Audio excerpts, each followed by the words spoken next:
Je me suis dit, mais les gardes frontières, ils blaguent.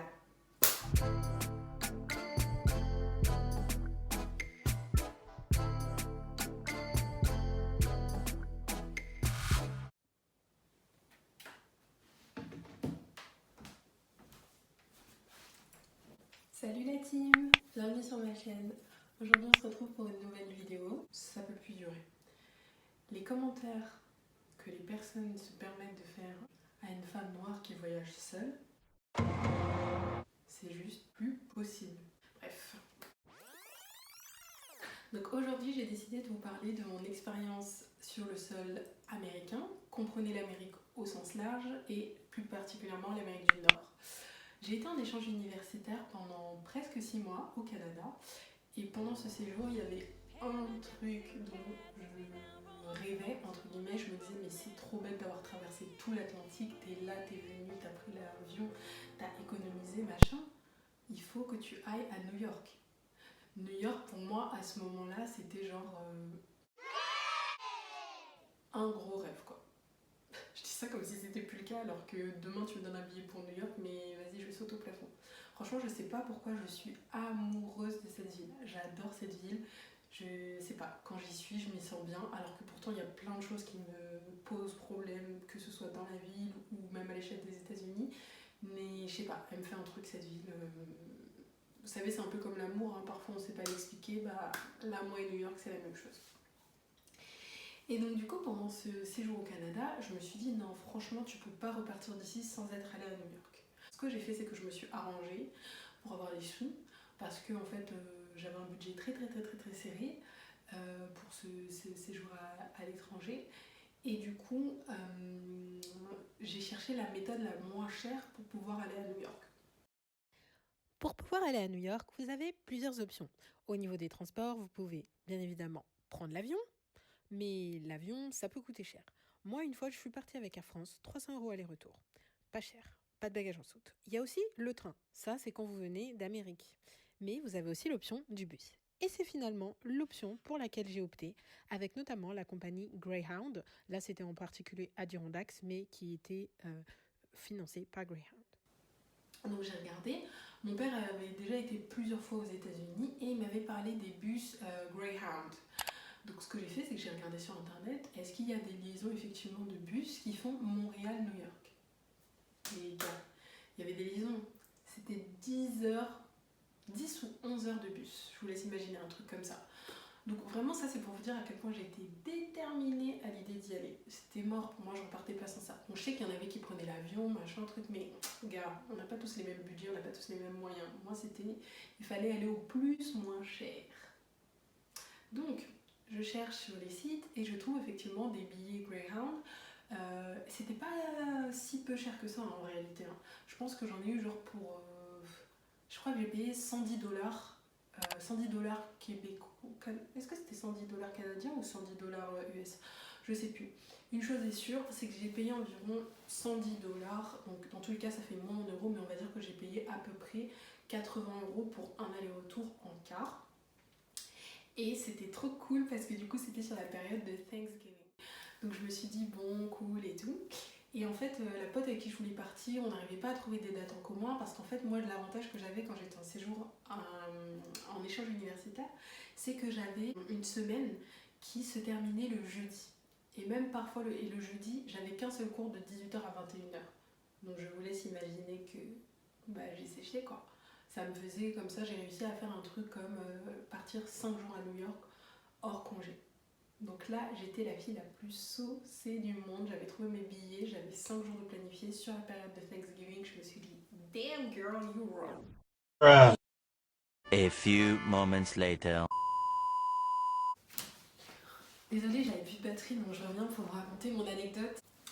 Donc comme je vous disais, je suis partie pour 5 jours à New York. Mais j'étais tellement saucée, vous pouvez pas savoir. Pour moi, j'étais la plus heureuse du monde. Au niveau des prix, c'est là tout de suite on voit la différence entre l'Amérique du Nord et l'Europe. Tu payes 80 $, un billet de car. Je sais pas, là j'ai payé mon... One eternity later. Purée, je suis dégoûtée. Tout ce que j'ai enregistré, ça s'est supprimé. Enfin, j'ai les nerfs. Bon, on reprend. Du coup, ce que j'étais en train de vous dire, ouais, tu payes 80 $ un billet de car. En Europe, là, je viens d'aller à Majorque, j'ai payé 27 € mon billet d'avion. Donc, vous voyez, c'est pas du tout les mêmes proportions. Bref, donc du coup, l'un dans l'autre, j'étais à Montréal à ce moment-là. Donc, de Montréal, je prends mes affaires, tac, je vais à la gare routière, je pars. Et j'avais choisi de faire un voyage de nuit. Je me suis dit, 10 heures de car là, vraiment, faut en profiter pour dormir. Je vais pas passer 10 heures dans un car en pleine journée, sachant que j'avais que 5 jours pour mon séjour. Donc, je me suis dit, il faut vraiment mutualiser ton temps et rentabiliser.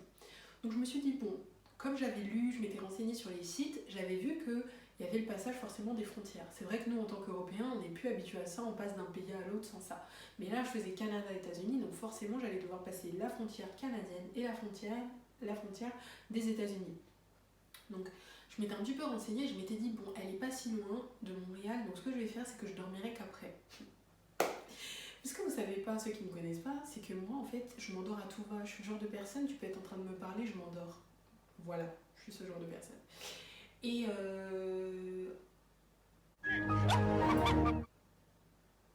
voilà, non, je rigole, mais je peux m'endormir comme ça, vous voyez, comme tu. N'importe quoi, pendant qu'on est en train de parler. Je sais pas comment ça s'appelle, je sais pas si je suis pas. C'est pas narcoleptique, mais n'importe quoi, narcoleptique, c'est quand t'es toxicomane.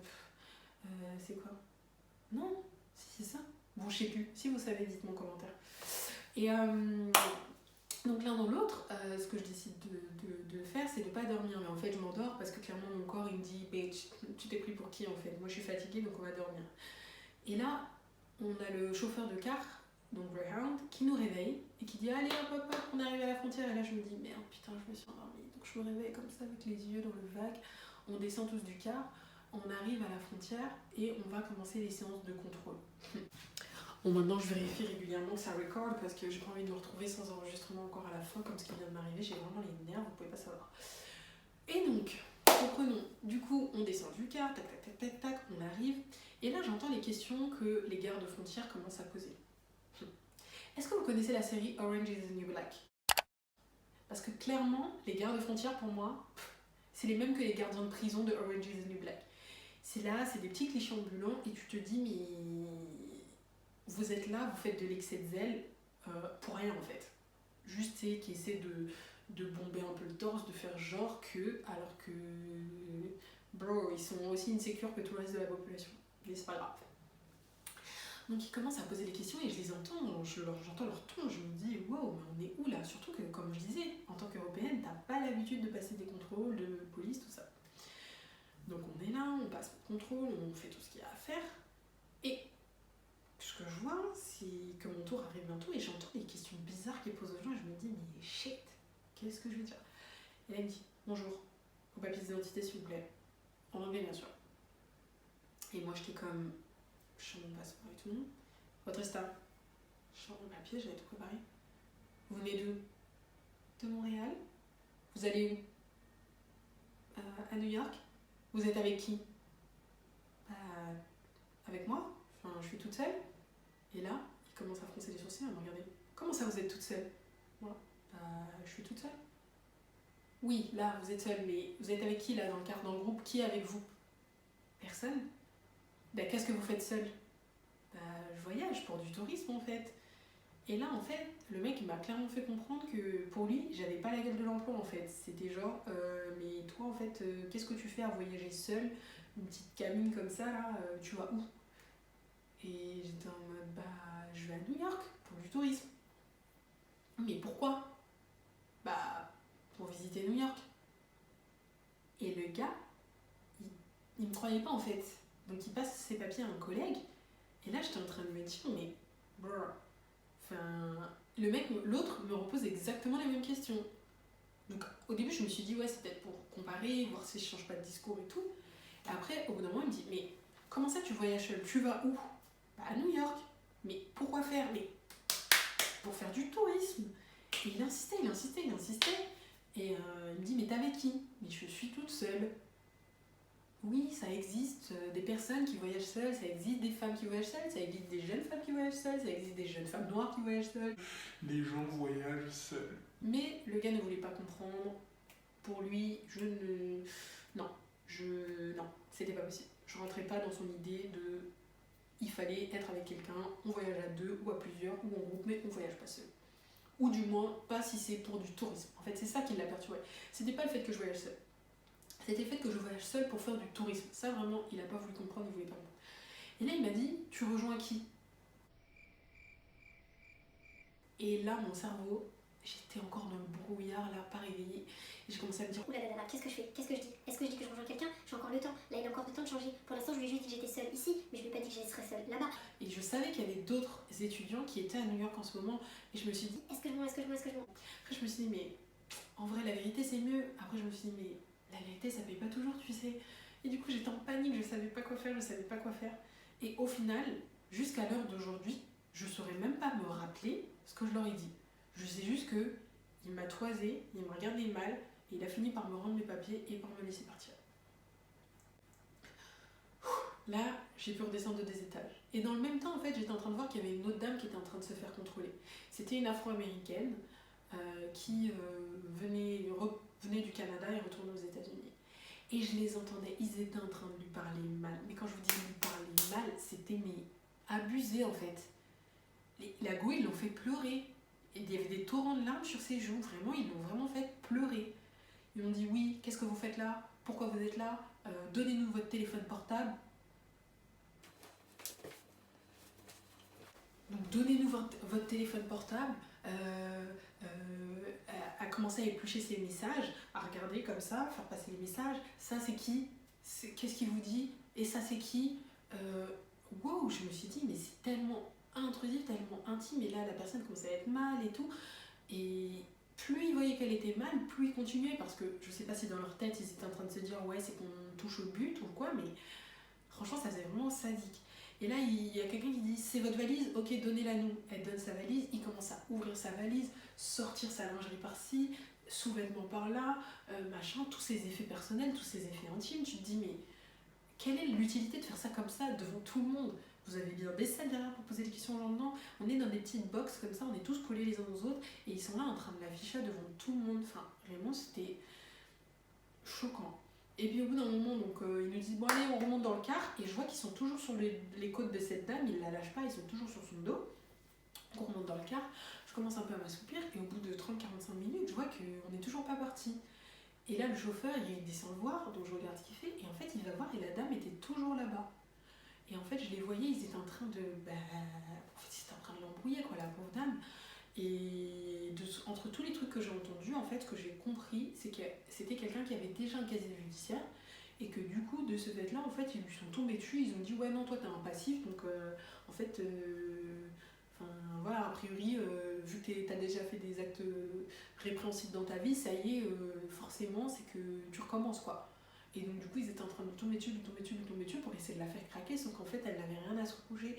Donc de là, à la fin, ils l'ont finalement lâchée, mais on est parti avec 1 heure de retard, 3/4 d'heure, 1 heure de retard. Elle est remontée avec sa valise éventrée, les larmes qui coulaient sur les joues, les larmes et tout. Franchement, ça m'a fendu le cœur, ça m'a fait trop de la peine. Donc vraiment, si j'ai qu'un conseil à vous donner, si vous devez passer la frontière américaine, les gars, ayez tout carré en ordre. Petite pochette, le passeport, les stas, le machin, le truc, tout ce que vous avez besoin, parce que vraiment, ils rigolent archi pas avec nous. Ils rigolent vraiment pas. Donc ça, c'était pour la partie passage de frontière. Maintenant, l'arrivée à New York. C'était le paradis. J'étais une gamine. En fait, on arrive en car, on passe dans un tunnel et là, tout d'un coup, boum, t'arrives, t'es en plein New York, les gratte-ciel, au beau milieu de la nuit, donc tout illuminé. C'était splendide, j'avais vraiment l'impression de vivre un rêve en fait. J'étais vraiment genre, comme une gosse. J'étais trop contente. Donc on arrive là, tac, et je prends toutes mes affaires.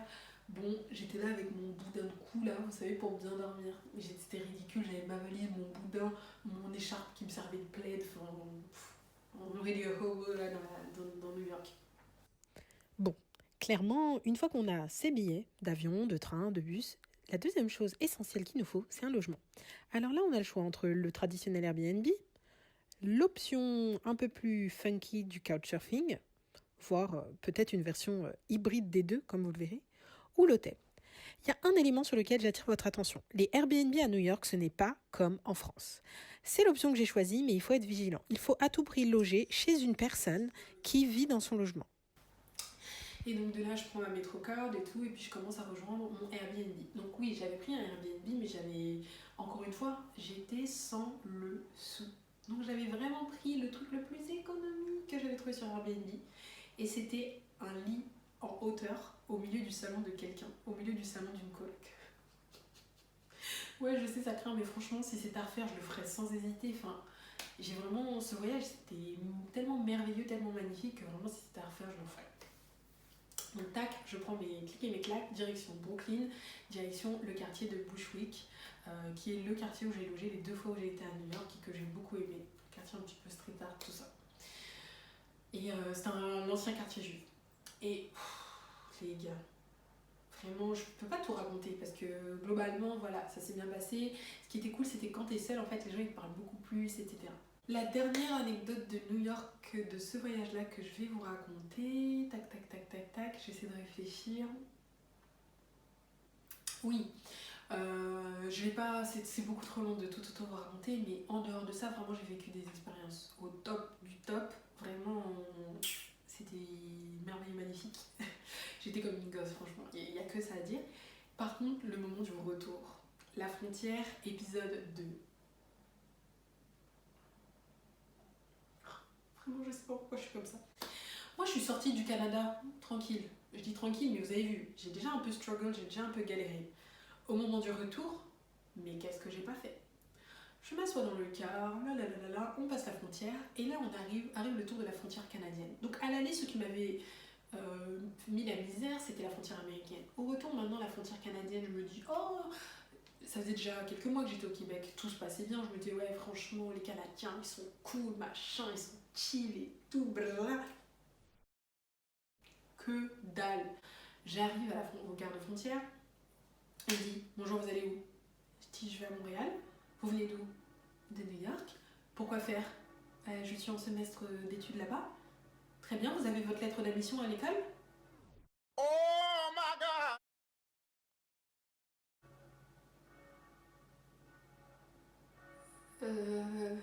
Et là, je commence à avoir la voix qui tremble. Je commence à bégayer. Il me dit, vous avez quelque chose qui prouve que vous êtes bien étudiante là-bas? Et moi, je commence à bégayer. Je me dis, mais t'es vraiment trop con. J'ai pensé à mon passeport, j'ai pensé à mon ESTA, qui est ce qui vous permet d'aller sur le sol américain. Mais à aucun moment, je me suis rendu compte que c'est pas comme quand tu rentres en France, tu rentres dans ton pays, t'as juste besoin de ton passeport. Là, tu reviens dans un autre pays étranger, donc c'est comme la première fois que j'ai passé la frontière canadienne et où on m'a demandé de prouver, avec ma lettre d'admission de l'université, que j'étais bien à l'Université du Québec à Montréal. Et donc là, je me suis retrouvée comme une conne parce que je n'avais pas ce document. Et le gars, il m'a dit, bah, tant que vous présentez pas ce document, vous passez pas en fait. Je me suis dit, mais comment je peux être aussi bête? Tellement je m'étais habituée à ma vie montréalaise que moi, ça y est, j'ai cru que j'étais arrivée en fait. J'ai cru que j'étais une go des lieux. Mais non, j'étais toujours une étrangère. Donc j'avais besoin de ce document. Je lui dis oui, donc là je commence à réfléchir à une solution. Je me dis, mais je peux pas rester bloquée au niveau de la frontière, je vais rester là. Qu'est-ce qui va se passer? Je me dis, bon, qu'est-ce que je fais? Réfléchir. De là, je trouvais pas de solution. Et je me suis dit, si, bingo. Les gars, 3e conseil de la vidéo, les documents importants, il faut toujours se les envoyer par mail. Toujours. Donc là, je me rappelle que je m'étais envoyé par mail et que j'avais aussi envoyé à mes proches ma lettre d'admission, tous mes papiers, tous mes documents. Donc je dis oui, est-ce que vous avez un accès à Internet? Il me dit non. Non, désolé, pas d'accès à Internet. Je dis comment ça, vous n'avez pas d'accès à Internet? Il me dit je lui dis je peux aller utiliser le Wi-Fi du car? Il me dit non, je ne vais pas vous laisser repartir dans le car, vous devez me prouver que vous allez bien repartir du territoire et que vous avez une lettre qui vous autorise à être sur le territoire canadien. Je me suis dit, mais les gardes frontières, ils blaguent pas. Moi, j'étais là, je me disais, je vais pouvoir l'attendrir, faire ma petite tête, machin, dire oui, excusez-moi, vraiment, là, j'ai pas Internet. Il en avait RAF, rien à foutre.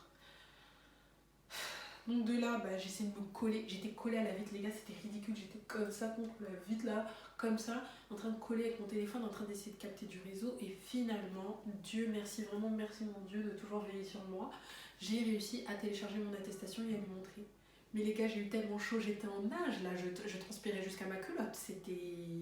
Je me suis dit, ça y est, c'est fini pour moi en fait. Je me retrouvais enfermée. Déjà qu'à l'aller, il m'avait fait la misère. Je me suis dit, là, ça y est, je leur ai donné tout ce qu'il fallait pour. Voilà, Anna Maeva, elle va rester là-bas. Elle va plus revoir son père, elle va plus revoir sa mère, elle va plus revoir ses frères et sœurs. C'est dead. Voilà.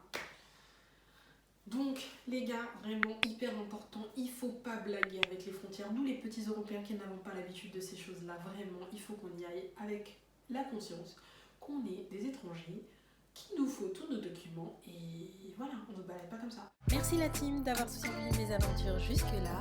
N'hésitez pas à vous abonner, commenter, partager, c'est gratuit et ça fait plaisir. Zai zai!